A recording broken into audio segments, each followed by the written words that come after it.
Vous souhaitez m'encourager à continuer ce podcast? Alors n'hésitez plus. Allez sur iTunes, mettez 5 étoiles et laissez un commentaire d'encouragement. Merci. Bonjour. En cette période estivale et pour le dernier épisode de la saison 1 de Rester dans le Flow, j'avais envie de me remettre à papoter petites histoires extraordinaires. Mais avant d'aller plus loin, petite pause remerciement. La découverte du monde du podcast fut géniale pour moi et je vous remercie de m'écouter. Je ne résiste pas au plaisir de vous remercier aussi, vous toutes et tous qui êtes en dehors de la France, auditrices et auditeurs francophones de plus en plus nombreuses et nombreux, à m'écouter de l'autre côté de l'Atlantique. J'espère, d'ici la fin de l'année, permettre à vos amis anglophones de découvrir aussi mes aventures de résiliente en version anglaise. La résilience, les violences faites aux femmes, est un vaste combat qui touche les gens du monde entier, c'est certain. Pour souffler un peu en cette fin de saison, plutôt que de m'enfermer pour vous parler d'histoires dures, parfois violentes, même si à chaque fois une note de douceur, voire de joie fait partie de mon propos ou de mes échanges avec mes invités pour vous montrer combien il est possible de se dépasser, cet épisode estival est exceptionnellement enregistré depuis l'île de Corfou, où je profite moi-même d'un repos bien mérité. Ne soyez donc pas étonnés si vous entendez le son des cigales et des grillons ou encore les rires d'enfants. Si vous avez écouté les épisodes 1 et 3 de Rester dans le Flow, vous avez déjà entendu comment la dimension extraordinaire est liée à ma résilience et comment elle est apparue. Vous avez découvert ma rencontre avec Bernard, mon ange gardien, ou ma voix, les voix, le souffle. Mais comment ce qui se rapporte à l'inexplicable ou à certaines capacités s'est traduit tout au long de ma vie. Voici, pour la première fois, car il y en aura d'autres, quelques anecdotes que j'aimerais vous partager. Allez, on y va.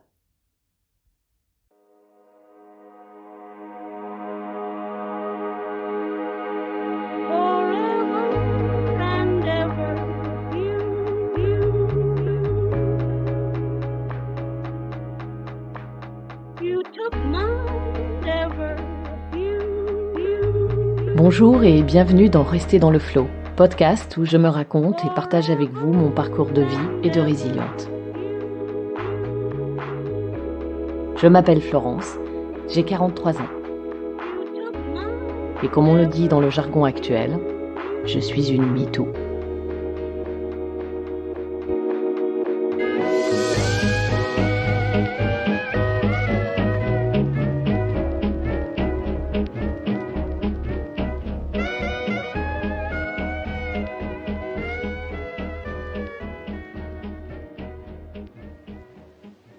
L'un de mes premiers souvenirs remonte à mes années collège.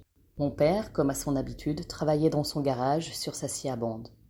C'est une grande machine qui permet de couper de grandes plaques de bois. Il s'en sert souvent soit pour couper des plaques de contreplaqué, pour fabriquer un bagage par exemple, soit pour construire quelque chose. Il a quasiment tout fait chez lui à part les 4 murs et le toit de la maison. Donc, il était là, dans le garage, à faire glisser une planche sur le plan horizontal de la scie, lorsque je rentre dans l'immense pièce et entends dans ma tête « il va se couper ». D'abord interloqué par l'information, jamais mon père ne s'était coupé un membre en utilisant un quelconque outil, et ne voulant pas en savoir plus, que ce soit de la part de Bernard ou je ne sais quoi qui m'informe, je décide de continuer mon chemin pour me rendre à l'étage. En général, le réflexe de défense, lorsque j'entends une info de ce genre, c'est de mettre cela sur le compte d'une crainte, d'une peur, que sais-je. Même si, en l'occurrence, à l'époque, je n'avais aucune raison d'avoir peur pour mon père. Mais en réalité, je sais très bien que cela ne vient pas de moi. Du coup, passé la première seconde d'émotion, je me ravise, trop prise par cette voix qui venait de m'informer et fais demi-tour. Différencier ma voix de tête, du moins, c'est comme cela que je l'appelle, vous savez, comme tout à chacun, cette façon que nous avons de nous parler à nous-mêmes, et cette autre voix, celle de Bernard, qui en soi n'est pas différente et qui pourtant ne vient pas de moi, n'est pas aisée. Je l'ai un temps appelée le souffle, ne sachant pas trop comment la nommer, d'autant qu'à certains moments les infos sont non énoncées et pourtant communiquées. Dans ce cas de figure, je dis que je sais. Juste ces 2 mots, je sais, du verbe savoir. Bref, je suis donc dans le garage et me dirige finalement vers mon père et soudain, le choc. Un doigt sectionné aux 2/3, le majeur de la main gauche, et du sang qui gicle jusqu'à la porte à côté de moi. La moitié du doigt pendant, il me passe devant en se tenant la main et automatiquement je le suis à l'étage, jusque dans la salle de bain. Je ne me souviens pas de la suite, mais après quelques questions à mon paternel, j'apprends que ma mère l'accompagnait aux urgences où, grâce au chirurgien, il put récupérer son doigt. Certes avec 3 mm d'os en moins, c'est-à-dire ceux de l'épaisseur de la scie. Mais par chance, son nerf n'avait pas été sectionné et il a toujours bien 5 doigts à la main. Merci, monsieur le chirurgien. J'ai complètement occulté le reste, totalement choqué par l'information que j'avais reçue et dont, selon moi, je n'avais rien pu faire. Comment faire quoi que ce soit en quelques secondes à peine? Mon premier réflexe, suite à cela, fut d'être en colère contre moi-même, contre l'univers. Pourquoi me fournir une info dont je ne peux rien faire? Après tout, je n'avais rien demandé. Ou alors, est-ce que le fait qu'on me le dise, que je reste et accompagne mon père, a aidé à faire en sorte qu'il ne perde pas son doigt en entier? Je ne pense pas, non. Passons cet épisode de mon enfance un peu gore pour l'anecdote suivante, plus proche de ma vie actuelle.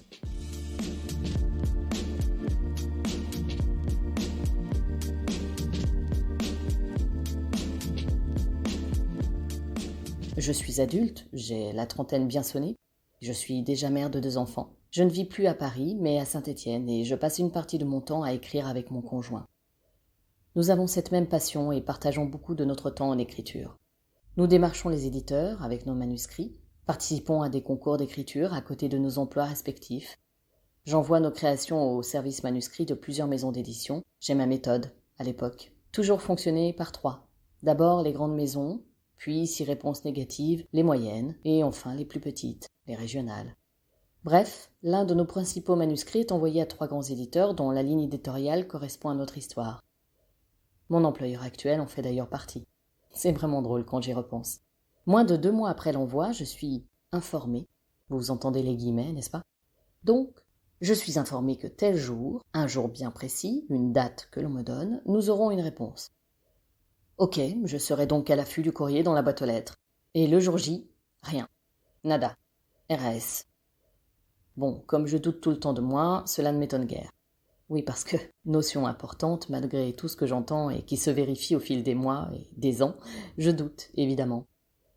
Je cherche toujours à rationaliser ce qui ne peut l'être. Je doute et je n'y pense plus jusqu'à ce que, 2 jours plus tard, dans la boîte aux lettres, se trouve un courrier de l'un des éditeurs. Je retiens ma respiration et remonte au 3e étage où se situe mon appartement pour ouvrir le courrier en présence de mon conjoint.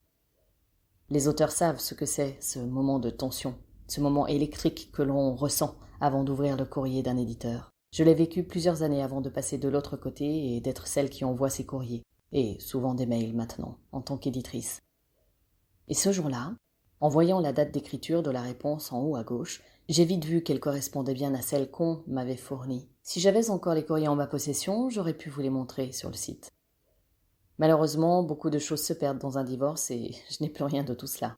Quoi qu'il en soit, l'information était bien la bonne. La date était inscrite noir sur blanc. C'était celle de la rédaction du courrier. Mais au final, qu'importe, me dis-je, puisque la réponse de l'éditeur est négative. Encore une fois, on m'avait donné une information partielle. Qu'est-ce que ça peut bien me faire de savoir quel jour a été rédigé le courrier si en même temps on ne me dit pas qu'il est négatif? Et quand bien même, si c'était le cas, à quoi bon le savoir quelques jours avant? Quelle en est l'utilité? Voilà quelle était ma réflexion de l'époque. Comme je vous le disais, il y avait plusieurs éditeurs. Il en fut de même pour le second. Une date, arrivée du courrier, réponse négative. J'en étais là à raconter ceci à ma mère, venue déjeuner chez nous, un jour comme un autre, lorsque le téléphone sonna. J'étais en train de lui dire que justement, ce serait différent pour le suivant. Je ne savais pas encore pourquoi ni comment, mais il se passerait quelque chose de différent avec celui-ci. Je parlais alors de celui qui allait devenir mon employeur des années plus tard. Albin Michel. Ma mère s'en souvient encore. Nous étions en 2005 ou 2006, je ne sais plus. Ma mère m'écoutant lui parler de ses fichus courriers et d'Albin Michel, avec qui, je le sentais, ce serait différent, que quelque chose de différent allait se passer. Vous savez, le fameux « je sais », lorsque le téléphone sonna. À l'autre bout du fil, une femme. Elle s'assura de mon identité, puis demanda à parler à mon mari. Elle nous avait mis en lecture et voulait en savoir plus. Elle, c'était la responsable du service manuscrit. Elle, ce serait l'une de mes collègues un jour, 8 ans plus tard. Il se passera bien quelque chose de différent en effet, mais ce n'était pas encore le moment. Nous n'avons finalement pas été retenus et une réponse négative arriva à son tour quelques semaines plus tard. Nous n'avons jamais sorti d'ouvrage chez Albin Michel, mais le livre, lui, est bien paru. Des anecdotes comme celle-ci, j'en ai plein. Coïncidence, synchronicité, précognition. Je suis sûre que vous en avez plein aussi. Vous en voulez une dernière pour la route? Allez, Juste une.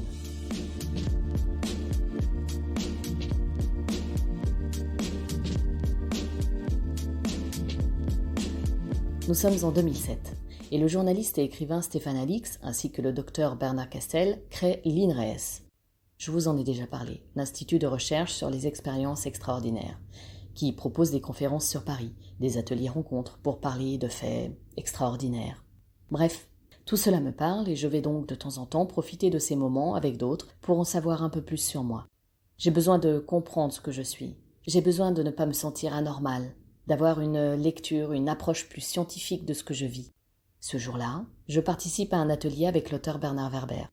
Oui, encore un Bernard, mais celui-ci est bien en chair et en os, l'auteur du best-seller Les Fourmis, ou encore de l'ouvrage Les Thanatonautes, édité, je vous le donne en mille, chez Albin Michel. Ouvrage qui à l'époque d'ailleurs m'avait marqué à travers la découverte des différentes zones chromatiques de la mort jusqu'à la rencontre avec des archanges. Cela me parlait. Bref, me voilà donc à Paris, près du parc Montsouris, pour une journée en petit groupe avec Bernard, qui à un moment nous fait expérimenter un rêve éveillé. La seule chose dont je me souviens, c'est qu'il demande à ceux qui le veulent bien de raconter ce qu'ils ont vu. Et là, évidemment, j'ai eu une vision. Et je raconte à l'auteur et aux autres participants ce qui me paraît complètement stupide. Je dis à Bernard Werber que nous allons faire quelque chose ensemble. Je ne sais pas exactement quoi, mais nous sommes amenés à nous revoir.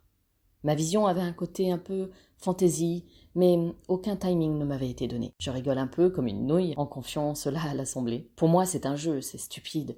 D'autant que je ne suis pas une fan inconditionnelle. Je vous le dis tout de suite, je ne sais pas être fan de qui que ce soit, j'ai du mal à cerner le concept. On s'en fiche. De toute façon, aucune raison, et surtout je ne vois pas comment, que je croise de nouveau l'auteur dans ma vie, et encore moins que je travaille avec lui.